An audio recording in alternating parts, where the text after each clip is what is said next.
Franchement, je suis complètement découragée par le prix des légumes et des fruits dans la ville d'Abidjan. Quand j'étais à Bengourou, je me plaignais souvent du coût de la vie et particulièrement du prix des légumes.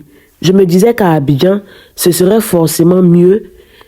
Mais quelle surprise de constater que c'est encore pire. Aujourd'hui, acheter des tomates, acheter des oignons, des légumes frais ou même des fruits devient un véritable casse-tête. Bon, parlons de l'avocat. Un fruit qui ne coûte presque rien dans certaines localités de l'intérieur du pays. C'est devenu un produit de luxe à Abidjan. À ce rythme, on finit même par perdre l'envie de consommer des fruits, pourtant très essentiels pour notre santé. Et ce qui me choque le plus, c'est de voir des commerçantes préférer laisser leurs marchandises pourries sur les étals plutôt que de faire à un prix raisonnable aux clients.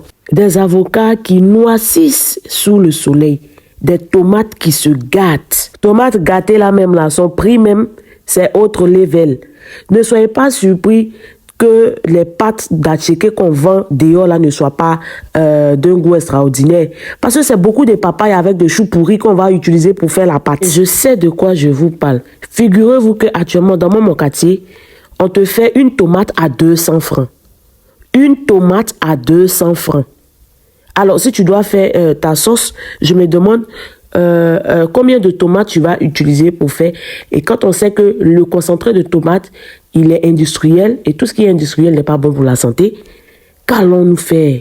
Où allons-nous? Lorsqu'un client se rapproche d'un étal et qu'il veut prendre plusieurs marchandises, aucun effort n'est fait sur le prix. Pire encore, on essaie parfois de lui vendre des produits déjà abîmés. Sincèrement, à qui cela profite-t-il? À qui faites-vous du mal? Au final, le client repart frustré et la marchandise finit à la poubelle. Nous traversons déjà une période difficile. Un peu plus de souplesse et de bon sens permettrait à tout le monde d'y gagner. Les vendeurs écouleraient leurs produits et les consommateurs pourraient se nourrir correctement.